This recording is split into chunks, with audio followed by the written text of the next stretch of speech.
आज कस्तो रह्यो अब रामको अन्तर्वार्ता दोहोरी के भयो दाइ आज दोहोरी इन्द्राणीको नयाँ स्टुडियोमा पहिलोचोटि राजु परियारले गाउनुभयो होइन। अरू हामी कल्चरलमै थियौँ, त्यसमा आज पहिलो दोहोरी राजु परियारबाटै सुरु गऱ्यौँ भनेर यो परीक्षण कालको लागि हामीले हाम्रो स्टुडियोमा सम्पूर्ण चिज बनिसकेका छैन होइन।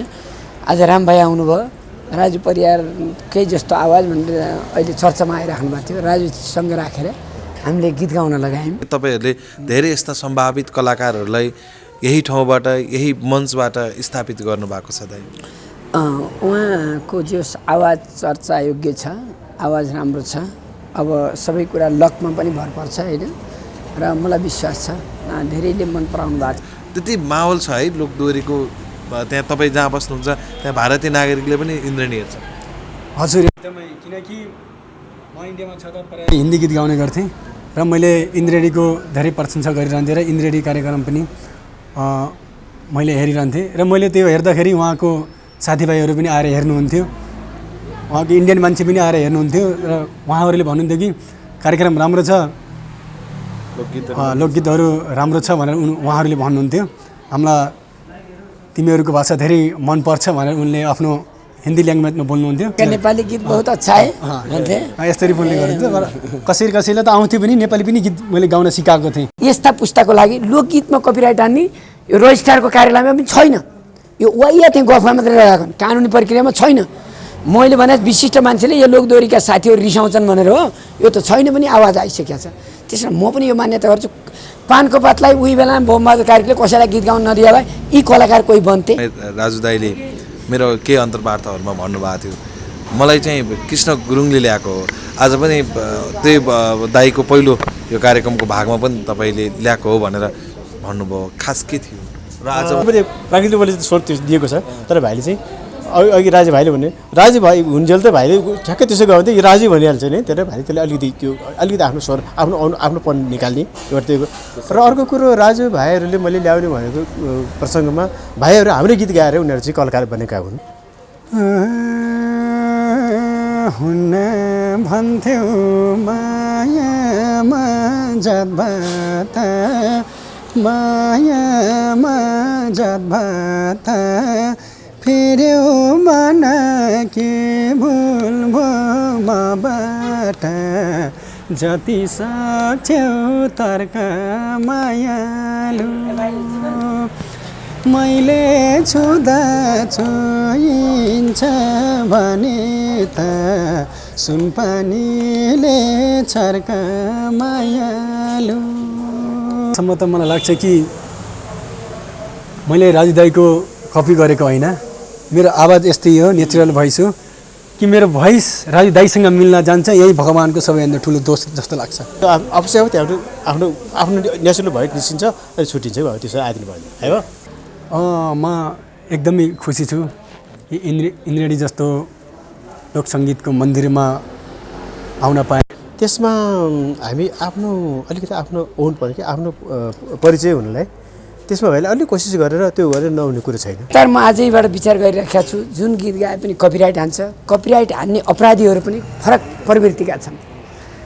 उसले जुन च्यानलबाट आफ्नो निकालेको छ उत्पादन कम्पनीबाट, त्यसले हान्दैन, त्यसले चोरको रूप अर्को भेष धारण गरेर अर्को नाम लिएर अर्को ठाउँबाट हान्न लगाइराखेका छन्। ती अपराधीहरूले फेरि बुझिराखेको हुन्छ कि यसले गर्दा राम्रो गर्दैन। आज लगातार 4 दिन भयो इन्द्रेणीमा हामीले मोनिटराइज अफ गरिदिएर हाल्यौँ।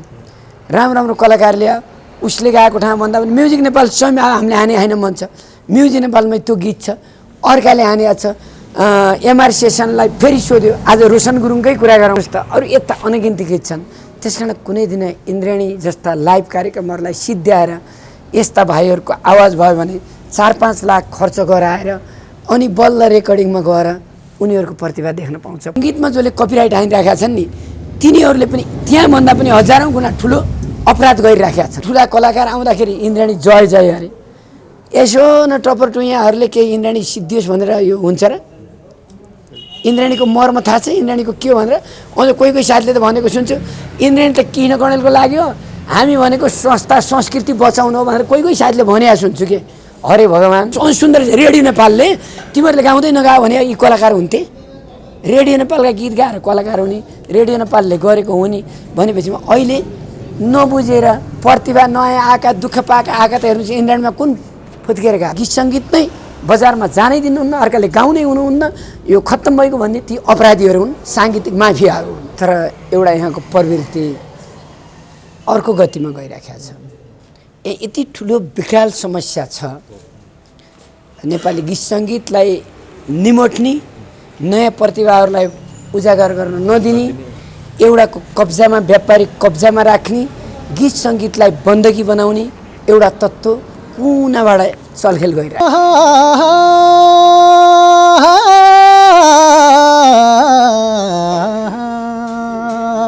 पिउँदिन भन्दा भन्दै पिलायो साथीले, पिउँदिन भन्दा भन्दै पिलायो साथीले, म छु भनी भरोसा दिलायो साथीले, दिलायो साथीले।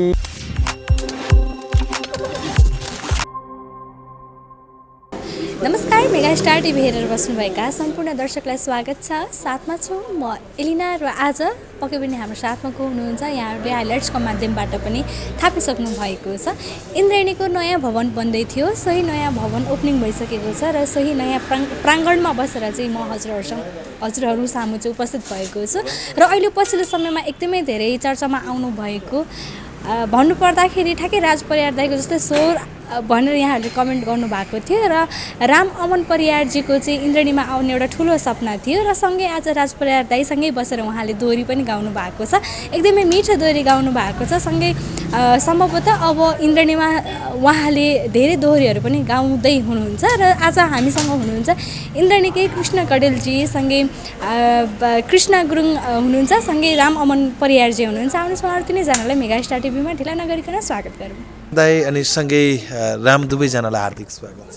नमस्कार, धन्यवाद छ बाबु। दाइ अब आज हाम्रो अन्तर्वार्ताकै क्रममा पनि सबै दर्शकहरूले चाहिँ रामलाई इन्द्रायणी पुर्याउनु नै भन्नुभएको थियो। लगभग दोहोरी क्षेत्रमा कोही व्यक्ति नयाँ आउनुभयो भने इन्द्रायणी आएन भने उनको जीवन स्तर बढ्दैन भन्ने त्यो एउटा उदाहरणै भइसकेको छ। आज कस्तो रह्यो अब रामको अन्तर्वार्ता, दोहोरी के भयो दाइ आज? आज दोहोरी इन्द्रायणीको नयाँ स्टुडियोमा पहिलोचोटि राजु परियारले गाउनुभयो होइन, अरू हामी कल्चरलमै थियौँ र अहिले सुगम सङ्गीत, लोकदोहोरी अनि प्रमुख प्राथमिकता हाम्रो हरेक जात जातिको कल्चरलाई अहिले हामीले राखेका छौँ होइन। त्यसमा आज पहिलो दोहोरी राजु परियारबाटै सुरु गऱ्यौँ भनेर यो परीक्षण कालको लागि हामीले हाम्रो स्टुडियोमा सम्पूर्ण चिज बनिसकेका छैन होइन। आज राम भाइ आउनुभयो, राजु परियारकै जस्तो आवाज भनेर अहिले चर्चामा आइराख्नु भएको थियो, राजुसँग राखेर हामीले गीत गाउन लगायौँ, जस एकदम राम्रो आशा लाग्दो प्रतिभा हुनुहुन्छ। सम्भावित कतिको देख्नुहुन्छ? किनकि तपाईँहरूले धेरै यस्ता सम्भावित कलाकारहरूलाई यही ठाउँबाट यही मञ्चबाट स्थापित गर्नुभएको छ दाइ। उहाँको जस आवाज चर्चा योग्य छ, आवाज राम्रो छ। अब सबै कुरा लकमा पनि भर पर्छ होइन र मलाई विश्वास छ धेरैले मन पराउनु भएको छ। जस्तै तपाईँले पहिला पनि हाम्रो अलिफ खानलाई तपाईँले त्यो बाटोमा खिचेर दिनुभयो, फेरि इन्द्रायणीमा आउनुभयो, फेरि जताततै अहिले अलिफ खान अत्यन्तै प्रिय हुनुभयो नि। मलाई त्यस्तै यो भाइले पनि यो 1 वर्षभित्र राम्रो चर्चा कमाउनुहुन्छ, राम्रा गीत रेकर्ड गराइदिनुहुन्छ। विभिन्न सिर्जना गर्नेहरूले, लगानी गर्नेहरूले उहाँलाई बोलाएर गीत गाउन लगाउनुहुन्छ जस्तो लागेको छ। तपाईँले जस्तो रामको चाहना मलाई भन्नुभएको थियो, कमल दाई त्यति बेला दाई भन्नुहुन्थ्यो, अहिले त अब हामी सम्बन्धको हिसाबले हेर्ने नै उमेरको हिसाबले पनि तपाईँ मेरो दाई हुनुहुन्छ होइन। र उहाँ त मेरो दाई पर्नु हो। उमेर कति भयो राम? मेरो 28। 28 भनेर त कमल 30 वर्षको मान्छे कसरी दाइ पर्छ? होइन दाइ, म 27 भयो, 1 वर्ष जेठो हुनुहुन्छ। राम्रो मैले सोध्न खोजेको जस्तो तपाईँले इन्डियामा भारतीय नागरिकले पनि इन्द्रायणी हेर्छ, त्यस्तो त्यो चर्काचर्की त्यो माहौलमा म आज त मलाई चाहिँ त्यो ठाउँमा चाहिँ पुग्नु छ है भन्नुभएको थियो होइन। त्यो कुरालाई थोरै प्रस्ताउनु न, त्यो साँच्चीकै त्यति माहौल छ है लोकदोहोरीको त्यहाँ तपाईँ जहाँ बस्नुहुन्छ त्यहाँ भारतीय नागरिकले पनि इन्द्रायणी हेर्छ? हजुर एकदमै, किनकि म इन्डियामा छँदा प्रायः हिन्दी गीत गाउने गर्थेँ र मैले इन्द्रायणीको धेरै प्रशंसा गरिरहन्थेँ र इन्द्रायणी कार्यक्रम पनि मैले हेरिरहन्थेँ र मैले त्यो हेर्दाखेरि उहाँको साथीभाइहरू पनि आएर हेर्नुहुन्थ्यो, उहाँको इन्डियन मान्छे पनि आएर हेर्नुहुन्थ्यो र उहाँहरूले भन्नुहुन्थ्यो कि कार्यक्रम राम्रो छ, लोकगीतहरू राम्रो छ भनेर उहाँहरूले भन्नुहुन्थ्यो। हामीलाई तिमीहरूको भाषा धेरै मनपर्छ भनेर उनले आफ्नो हिन्दी ल्याङ्ग्वेजमा बोल्नुहुन्थ्यो। के भनेर बोल्थ्यो हिन्दी ल्याङ्ग्वेजमा भन्नु त? तिम्रो नेपाली गीत धेरै राम्रो छ भने यसरी बोल्नुहुन्थ्यो उहाँको, होइन? आपका नेपाली गीत बहुत अच्छा है भन्थे। यसरी बोल्ने गरिन्थ्यो। तर कसैलाई त आउँथ्यो पनि, नेपाली पनि गीत मैले गाउन सिकाएको थिएँ। लोकगीत नै एउटा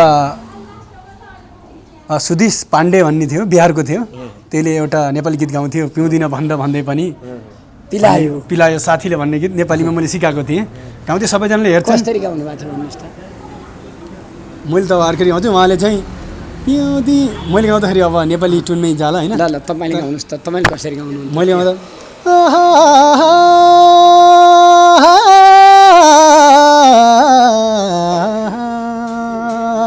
पिउँदिन भन्दै पिलायो साथीले, पिउँदिन भन्दै पिलायो साथीले, म छु भनी भरोसा दिलायो साथीले, दिलायो साथीले।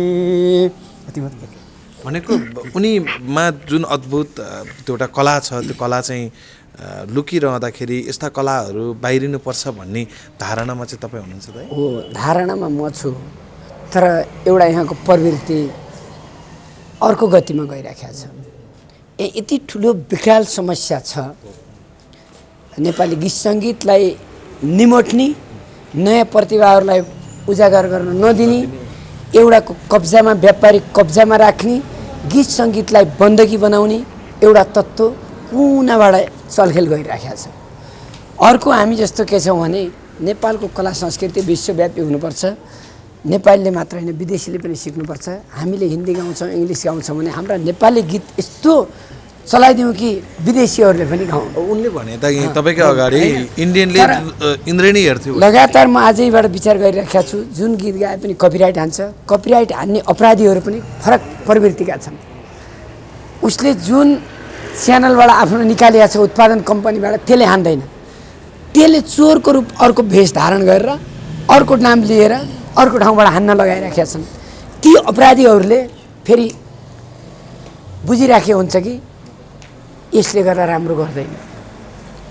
100 वर्षभन्दा त पछाडि को बाँच्छ र? कति पुस्ताको लागि कमाम्ला भनेर ती व्यावसायिक घरानाहरू, साङ्गीतिक व्यापारीहरू लागिराख्यो होला। हेर्नुहोस् त, आज लगातार 4 दिन भयो इन्द्रेणीमा हामीले मोनिटराइज अफ गरिदिएर हाल्यो। हामी राम्रो कलाकार ल्यायो, उसले गाएको ठाउँ भन्दा पनि म्युजिक नेपाल स्वयं हामीले हाने होइन मन छ, म्युजिक नेपालमै त्यो गीत छ, अर्काले हानेको छ। एमआर सेसनलाई फेरि सोध्यो, आज रोशन गुरुङकै कुरा गरौँ, हेर्नुहोस् त, अरू यता अनगिन्ती गीत छन्। त्यस कारण कुनै दिन इन्द्रेणी जस्ता लाइभ कार्यक्रमहरूलाई सिद्ध्याएर यस्ता भाइहरूको आवाज भयो भने 4-5 लाख खर्च गराएर अनि बल्ल रेकर्डिङमा गएर उनीहरूको प्रतिभा देख्न पाउँछ, पैसा नहुनेले पाउने छैन यदि लाइभ कार्यक्रमहरू बन्द भयो भने। त्यस कारण पनि मलाई लाग्छ यस्ता भाइहरूको प्रतिभा रहन, सबैको रहनको लागि देशको मौलिक कला र संस्कृति कसैको बाउको पेवा होइन। जस्तो अब यस्ता व्यक्तिहरूको कुरा गर्दाखेरि कपिराइटको कुरा अलिक सेलाएको जस्तो भएको थियो बिचमा दाइ। होइन, बिचमा सेलायो, फेरि एउटा प्रवृत्ति छ नि, त्यो प्रवृत्ति एउटा फेरि अर्को एक्सनबाट गइराखेको छ। अहिले कृष्ण कणेलले मात्र कराएको छ भन्ने भएको छ। जस्तै हिजो 1950 को सन्धि गर्दा, हिजो गण्डकी कोशी कर्णालीका सम्झौता गर्दा त्यो बेला गर्न जानेले त राम्रै हो भनेर गरेर आयो नि। तर आज नेपाली जनतालाई कति ठुलो घात भएको छ। हो, सङ्गीतमा जसले कपिराइट हानिराखेका छन् नि, तिनीहरूले पनि त्यहाँभन्दा पनि हजारौँ गुणा ठुलो अपराध गरिराखेका छन् है। यो भोलि बुझ्यो भने समाजले बल्ल कृष्ण कणेलले ठिक भनिया रहेछ भन्लान्। अहिले नबुझ्न नि सक्छन्, अहिले कृष्ण कणेलै खराब पनि हुनसक्छ, तर कृष्ण कणेलले हात छोडिदियो भने यहाँ सिद्ध्याउँछौँ भन्ने त धेरै होलान्। मेरो लागि त मैले गरेको छैन नि, मेरो त हेर्नु त आवाजै यस्तो भइसकेको छ। अरूलाई गीत गाउनु लगाएको छु, यत्रो म रात दिन खटेर यो बनाएर निर्माण कसको लागि? मेरो लागि हो। अब म चर्चामा आउनुपर्ने केही थियो, तर नेपाली सङ्गीतलाई बचाउनको लागि, नेपाली श्रेष्ठलाई यहाँ हुनेले नहुनेलाई सहयोग गर्नको लागि, संस्कारको लडाइँको लागि, प्रवृत्तिको लडाइँको लागि हो। र पछिल्लो समयमा धेरै राम्रा राम्रा कलाकार, धेरै विद्वान कलाकार जो खाटी सर्जक हुन्, उहाँहरूको इन्द्राणीप्रति अथवा यस्ता लाइभप्रतिको जुन बुझाइ एकदम छङ्ग छ। तर जो बुझेर बुझपुचाएका छन् तिनीहरूले पहिला पनि गर्न दिएका होइनन्, खाइराखेका हुन्, अझै पनि खान खोजिया छन्। तर उनीहरूले खानु पनि उनीहरूको लागि पनि दुर्भाग्य छ कि कति वर्ष बाँच्छन्। राणा शासन त गयो, राजा महाराजा गए, कस्ता कस्ता गए, मेलम्चीमा त्यत्रा गए, हुने के हो र भन्नुहोस् त। त्यसकारण मलाई जहाँसम्म लाग्छ यस्ता प्रतिभाहरूलाई भोलि ल्याएर गीत गाउन लगायो, उसले राजु परियारको राम्रो गीत गाउँछ, राजुले कपिराइट हान्ने, अनि कहाँ चिने नि। उदाहरणको लागि है, कमल सरगमको गाउन लगायो, कमल सरगमले हान्ने, अर्को हरिबहादुरको गाउनलाई हरिबहादुर हान्ने, कृष्ण गुरुङको गाउनलाई कृष्ण गुरुङले हान्ने, अर्काको गाउनलाई अर्काले हान्ने गरेपछि त अनि प्रतिभा अगाडि बढ्छ त। त्यसकारण पनि मैले के भनिराखेको छु भने एउटा पद्धति सिस्टमलाई फलो गरौँ। सिस्टम र पद्धति यिनीहरू नेपालले ल्याइदिएको होइन, गुगलको यो युट्युब सिस्टम गुगल उनीहरूले ल्याएका हुन्, उनीहरूले रोयल्टी दिन्छन्, उनीहरूले गरिराखेका छन्। हामी पनि परेको ठाउँमा जे हो नियम कानुन सरकारको बन्यो भने गरिहाल्छ। तर यस्तो अप्ठ्यारो तपाईँले भनिहाल्नु, यो कुरा तपाईँसँग भन्नु पनि केही कुरा होइन, एउटा गहिरो कुरो हो। कमल सरमलाई भनेर अर्कोलाई भनेर हुनेवाला केही छैन, बेकारी हो हल्लाएर पनि हुनेवाला छैन। तर गम्भीर कुरो हाम्रो सुरेश अधिकारीहरूले बुझिसक्नु भएको छ, रमेश विजी सरहरूले बुझिसक्नु भएको छ। यहाँ दुर्गा राई दाइ र म त हेरिराखेका छौँ यहाँ कस्तो भइराखेको छ। पहिला पो मलाई के गरौँ भन्ने भएको थियो, अब त यहाँ सबै जो आए कलाकार उनकै कपिराइट हान्दा उनीहरूले बुझिराखेका छन्। त्यसकारण मलाई लाग्छ यो एउटा रोग छ, यो रोगले हामीलाई त केही पनि असर गर्दैन, तर खाटी कलाकार हो त्यसलाई असर गर्छ भन्ने अहिले थाहा पाउँछ नि, भोलिपल्ट थाहा पाउनु। मैले तपाईँ अलि हतारमा पनि हुनुहुन्छ, एकछिन म राम्रोसँग कुरा गरौँ। मजाले असाध्यै राम्रो गाउनुहुन्छ राजु परियार भाइले, अघि सुन्नुभयो, धन्यवाद पनि दिनुभयो। र कृष्ण गुरुङ दाइलाई कस्तो लाग्यो ऊ भाइको स्वर? कृष्ण दाइ पनि हुनुहुन्छ जसले राजु परियार ल्याउनु भएको थियो। दाइमा थोरै एकैछिन दाइलाई यहाँ जोड्छु। आज राजु परियार जन्म हुने उहाँको गुरु भनौँ न, थोरै दाइ यहीँ हुँदै गर्दा अहिले त हामीलाई यति राम्रो छ कि ऊ कृष्ण गुरुङ दाइ यहीँ हुनुहुन्छ, जो कल्चरमा यस्तो ज्ञाता मान्छे हुनुहुन्छ। राजु परियारकै जन्मदाता होइन, राजु परियार होइन कि नेपाली गीत सङ्गीतमा धेरै एउटा माहौल यो राख्ने यस्ता गुरुहरू मसँग हुनुहुन्छ। फटा लोभी पापीले इन्द्रायणीले सबै सको भने जस्तो गर्छन् होइन, कपिराइट हान्छन्।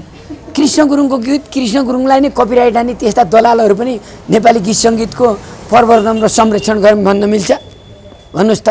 एउटाले आजभन्दा 20 वर्ष पहिला आफ्नो पैसा कमाउन लागि गीत रेकर्ड गरौँ, अडियोको जमाना रेकर्ड गरौँ, अहिले डिजिटलमा आएर अहिले मेरो भनेर भन्न मिल्छ? त्यो मिल्दैन। कृष्ण दाइ अब के भन्नुहुन्छ? अब आज इन्द्रायणीकै एउटा नयाँ सदस्यको रूपमा तपाईँ फेरि यहाँ आउनु भएको छ। अहिले नेपाली कलाकारको 20 वर्ष पहिला जसले रेकर्ड गर्यो नि त्यसले कमाइसक्यो अडियोमा। अहिले जो कलाकारले बरु भन्न मिल्छ मेरो गीत गाउनु भएछ मलाई सहयोग गर्नुहोस् भन्न मिल्छ। के भन्नु कमल भाइ, मेरो अब जिन्दगी त यही कला क्षेत्रमै बित्यो। अब नाचहरूमा 32 वर्ष काम गरेँ होइन, तर अहिले कृष्ण भाइले फेरि ल दाइ तपाईँ त कहाँ यहीँ आउनु पर्यो भने चाहिँ म उसरी 11 म यो इन्द्रियसम्म आबद्ध छु। र किनकि अब मेरो हातखुट्टा चलुन्जेल त यही काम गर्ने हो होइन। र आज यो प्लेटफर्म यहाँ आउनु पाउँदाखेरि सधैँ खुसी लागिरहेको छु, मलाई अति नै गर्व छ। र यो प्लेटफर्म यस्तो प्लेटफर्म यो सङ्गीत सँगसँगै के अरे यो हाम्रो चाहिँ सङ्गीत सँगसँगै यहाँ चाहिँ यो मानवको सेवा पनि गर्न यो मेन प्रभाव कारण किन कृष्ण भाइको चाहिँ जति बाटोमा जो पनि मान्छे पैसा भाइले भेट्छ देउतो मान्य सरकारले पैसा निकालिदिन्छन् कि म भन्ने गर्छु। कृष्ण कणेलले जतिको हाम्रो नेताहरूले मान्छेले जनताले विश्वास दिलाएर भयो देश त जनताले बनाउँदो रहेछ नि त। त्यो पाटोबाट म एकदम प्रभावित र हाम्रो कल्चर त छँदैछ।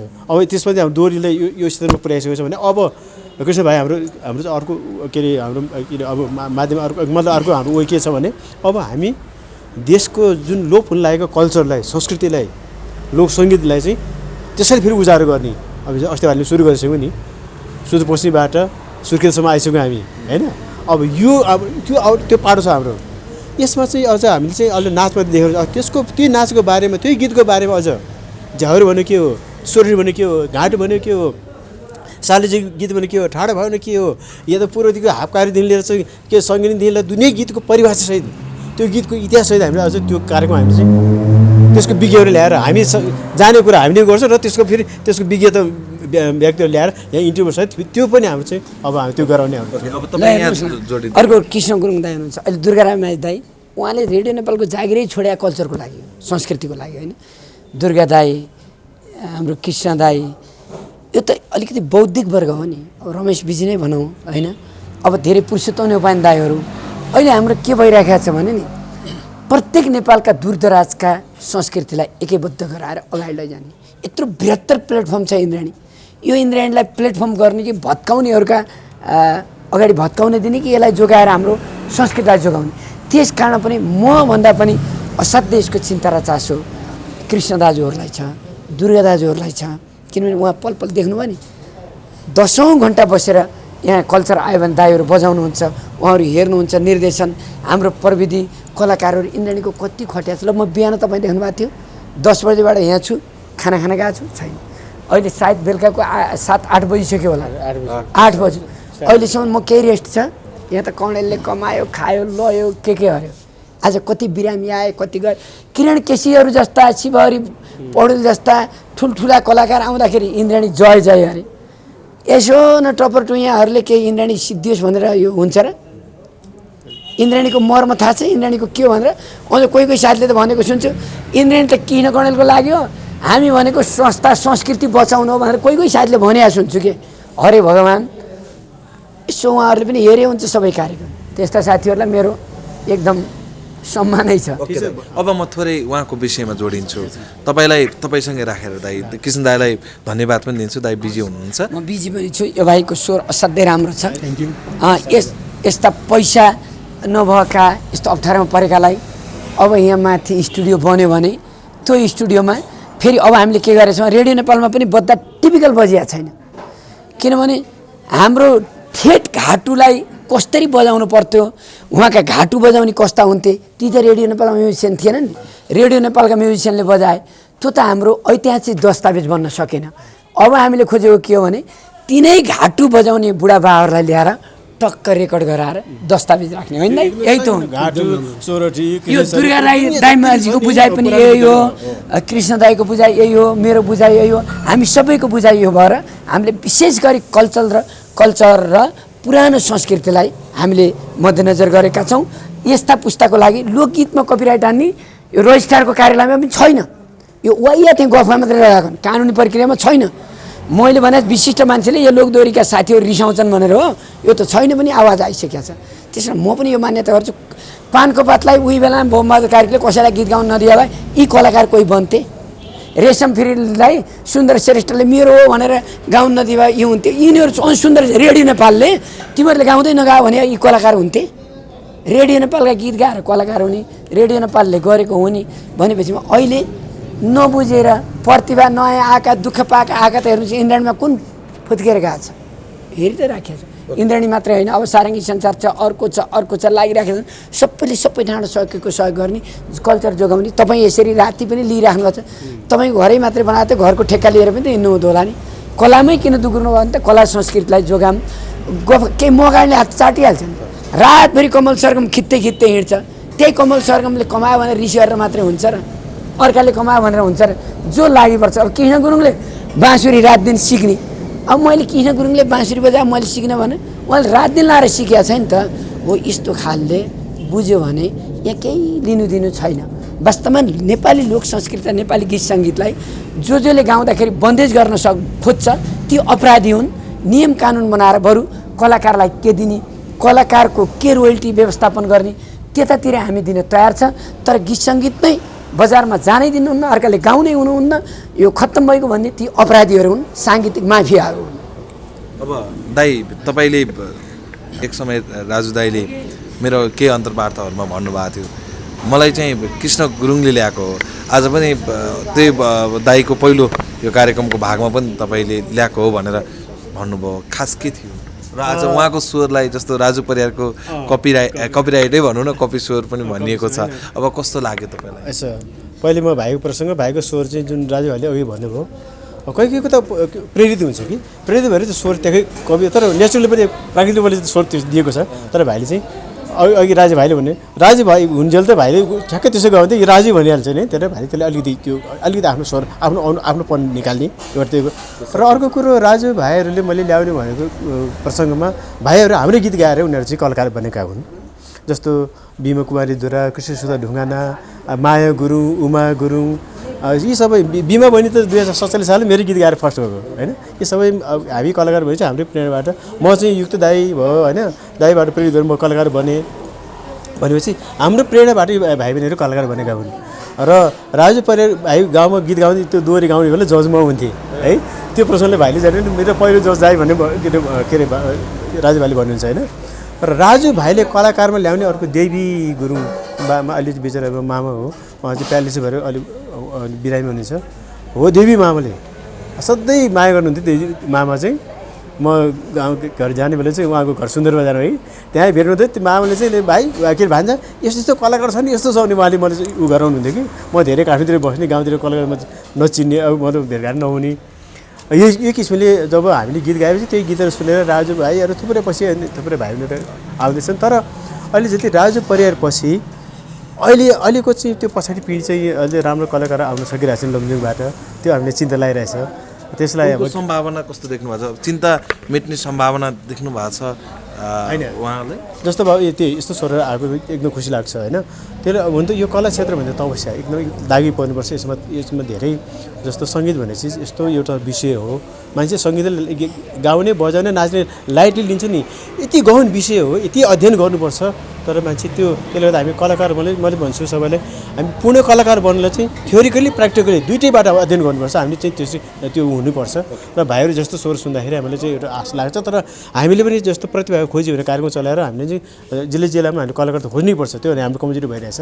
त हुन त सरकारी निकायबाट हुनुपर्ने कुराहरू त्यो त आशै छैन, हामी तात्तिनुपर्छ। जस अब अहिले त निराश हुनुपर्ने कुरो त छैन। यस्तो भाइहरूको स्वर आइरहेको छ, खुसी लाग्दो कुरा त्यहाँनिर। अब दाइकै अगाडि एउटा गीत गाइदिनु न राजु दाइको। दाइलाई कुन चाहिँ गीत सुन्न मन लागेको छ राजु? होइन राजु भाइको त कुनै पनि गीत नम्री गीत कुनै छैन। गीत यति मिठो गीत छ भाइको।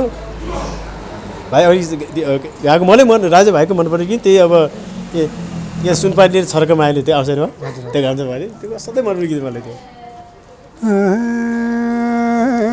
हुन भन्थ्यौ मायामा जात मायामा जात फेर्यौ मन के भुल भयो मबाट जति सक्छौ तर्क मायालु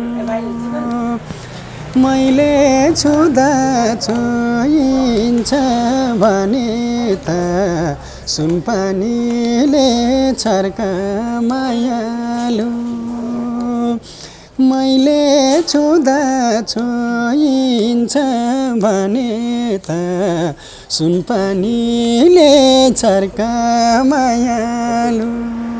थ्याङ्क यू।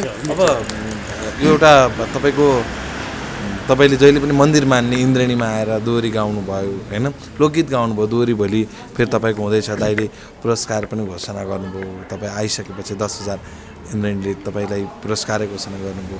त्यसले चाहिँ कतिको उत्साहित बनायो? म एकदमै खुसी छु। इन्द्रेणी जस्तो लोकसङ्गीतको मन्दिरमा आउन पाएँ, आएर लोकगीत गाउने मौका पाएँ।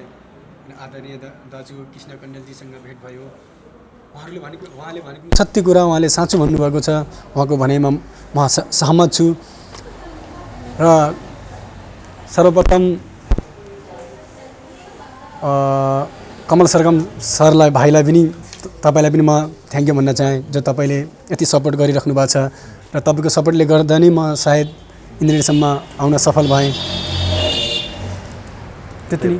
ओके, अब तपाईँ केही परिमार्जितको कुरा अलि बढी नै आयो दाइ। परिमार्जन चाहिँ सम्भावना छ दाइ? जस्तो आवाज त अब प्राकृतिक हो भन्छ के अरे अहिले भयो यसो, त्यसमा हामी आफ्नो अलिकति आफ्नो ओन पर्यो कि आफ्नो परिचय हुनलाई त्यसमा भाइले अलिक कोसिस गरेर त्यो गरेर नहुने कुरो छैन। हुन्छ भाइको चाहिँ मैले अलिक देखेको छु, भाइको अलिक गीत गाउने बेलामा चाहिँ नस्लो भोइस भन्छ नि, नाकको स्वर निकाल्नु त्यसले कन्ट्रोल गर्ने भाइको आफ्नो ओन पर्ने त्यहाँ आइहाल्छ।